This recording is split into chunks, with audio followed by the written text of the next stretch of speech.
Pemirsa, perdagangan saham di Bursa Efek Indonesia baru saja ditutup. Kita akan membahasnya bersama analis BCA Sekuritas. Dan untuk membahas prospek IHSG, kita telah terhubung dengan Ahmad Yaki, analis BCA Sekuritas. Terima kasih Pak Yaki telah bergabung bersama kami. Kita lihat di mana hari ini IHSG kembali berada di zona merah, namun masih berhasil bertahan di 6.000. Menurut Anda apa tentunya analisa Anda dan sentimen apa yang mempengaruhi pergerakan IHSG hari ini? Lebih ke penguatan bursa global sama US, karena kalau kita lihat kemarin juga pejabat-pejabat The Fed belum confirm untuk jelas ya, pejabat The Fed belum confirm untuk kepastian kebijakan The Fed yang akan diambil, apakah lebih hawkish atau lebih dovish ya. Cuman kalau kita lihat penyadar ini menjadi pertimbangan investor bahwa investor dan trader di US lebih optimis pemulihan ekonomi akan lebih cepat, karena juga melihat data lapangan tenaga kerja yang baru menunjukkan peningkatan sejak April 2021 yang mencerminkan pemulihan ekonomi yang akan lebih cepat di tahun ini. Oke. Selain itu juga pergerakan harga komoditas seperti minyak dan batu bara juga masih cenderung bullish, meski pertemuan OPEC Plus juga masih terganjal kesepakatan untuk produksi di tahun ini dan tahun depan. Nah, terkait dengan risalah rapat The Fed ini Anda melihat respon dari investor seperti apa? Kalau melihat risalah dari FOMC meeting semalam, sebenarnya kalau dilihat trader lebih cenderung positif ya reaksinya, karena kalau kita lihat semalam cenderung untuk daily chart untuk bursa US juga cenderung lebih bullish, dan kalau kita lihat mereka juga lebih optimis semuanya akan berjalan lebih baik ya, masih akan sesuai dengan skemanya kenaikan paling cepat di akhir 2022 atau di awal 2023. Oke, nah ini kita juga lihat terkait dengan data yang keluar terkait keyakinan konsumen. Indeks keyakinan konsumen di sini kita lihat masih menguat, Pak Yaki. Anda melihat prospeknya untuk beberapa emiten seperti dari emiten sektor perbankan, lalu ada konsumsi dan manufaktur akan seperti apa? Kalau dilihat dari ketiga sektor ini, konsumsi, manufaktur, dan perbankan cenderung masih akan tertekan, dan kalau kita lihat juga penyaluran kredit perbankan sampai bulan April dan Mei ini masih cenderung flat dan negatif ya kalau kita lihat dari year on year pada tahun lalu. Cuman memang kalau dilihat dari data terakhir OJK, perkembangan dari penyaluran kredit Bank Himbara masih lebih baik dibandingkan bank-bank lainnya ya. Jadi memang masih cenderung penyaluran kreditnya masih belum baik sih, karena kalau kita lihat juga perkembangan PPKM darurat yang dijalankan pemerintah otomatis menekan kinerja sektor konsumsi dan manufaktur. Ini sebenarnya masih agak berat sih buat sektor industri.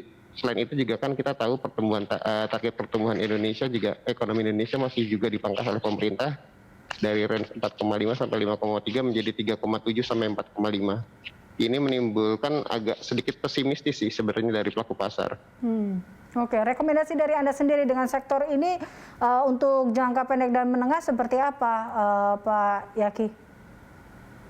Sebenarnya untuk tiga ini saya lebih menyarankan, kami dari BCA Sekuritas lebih menyarankan untuk buy on support ya, karena kalau kita lihat harusnya ketiga sektor ini, konsumsi, manufaktur, dan perbankan bisa menjadi motor buat IHSG untuk bullish ketika ekonomi mulai menandakan pemulihan gitu loh. Jadi memang harusnya tiga sektor ini menarik untuk dikonsumsi di area supportnya.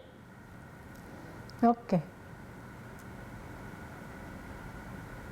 Pak Yaki, ini kalau kita lihat dengan kondisi COVID-19 seperti ini atau sekarang, ini Anda melihat dengan perkembangan atau prospek kedua sektor ini akan seperti apa?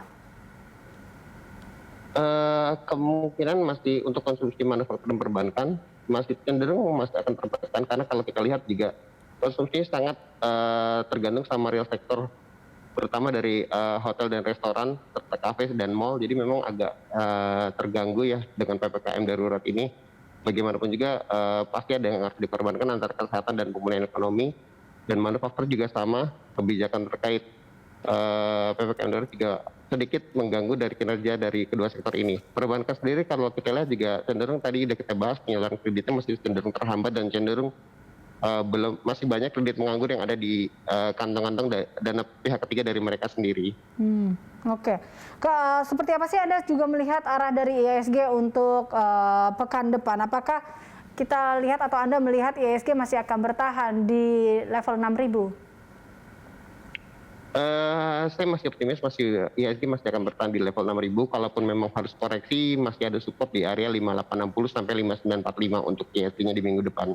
Karena yang menarik adalah IISG banyak data ekonomi yang akan keluar di minggu depan. Dari US sendiri ada data inflasi, data ekspor impor, dan jobless claim serta data penjualan retail. Dan dari China sendiri kita bisa perhatikan data trade balance, ekspor impor, dan GDP growth di second Q-nya. Dan dari lokal kita tahu bahwa juga ada trade balance, data penjualan retail, dan rapat Dewan Gubernur BI yang akan menentukan arah kebijakan 76 repo reverse yang itu sendiri.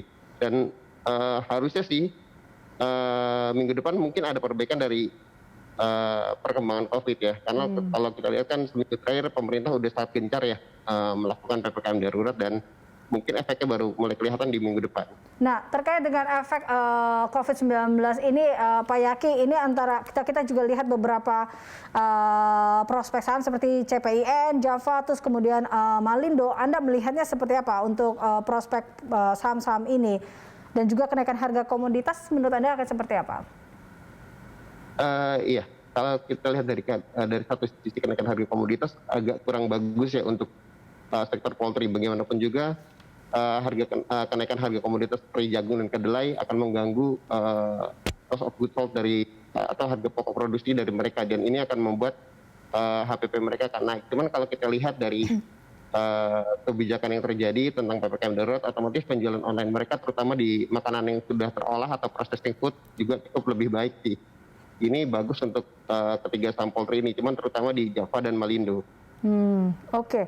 Nah, kalau kita juga melihat terkait dengan sektor teknologi dan komoditas ini untuk mendorong IISG, Anda melihatnya seberapa besar? Untuk mendorong IISG di minggu depan, kedua sektor ini agak berat ya, terutama di komoditi dan teknologi. Kalau kita lihat juga pergerakan harga minyak dan batubara memang masih cenderung bullish, cuman sudah memasuki area jenuh beli. Jadi ada potensi untuk kedua komoditas energi ini untuk koreksi, dan biasanya ini akan berimpact langsung kepada saham-saham related seperti saham-saham sektor batubara dan saham-saham sektor migas. Begitu juga dengan teknologi. Kalau kita lihat di RRG-nya juga saham sektor teknologi sudah memasuki area yang cukup tinggi ya. Jadi memang pasti ada potensi untuk technical correction di minggu depan. Baik. Apalagi kita tahu tadi pagi ada berita salah satu saham big cap di sektor teknologi masuk dalam tahap pengawasan dari pihak bursa. Oke. Pak Yaki, terakhir lalu bagaimana Anda melihat prospek IISG besok? Apakah IISG mampu untuk rebound, dan juga rekomendasi saham dari Anda?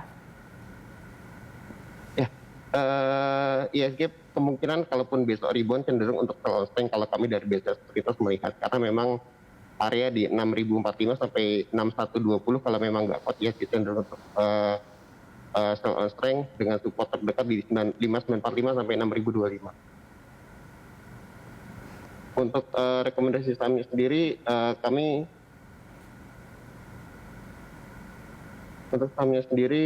melihat ada 4 sektor yang menarik. Ada 4 saham yang menarik. Yang pertama GGRM, sentimen pembagian dividen harusnya menarik untuk trading buy di GGRM dengan support di 4175, resisten di 42950. Lalu Astra terlihat net buy selama satu minggu lebih di saham Astra, jadi bisa buy on weakness di area 48 sampai 4860 untuk supportnya dengan resisten terdekat di 5275, 5475.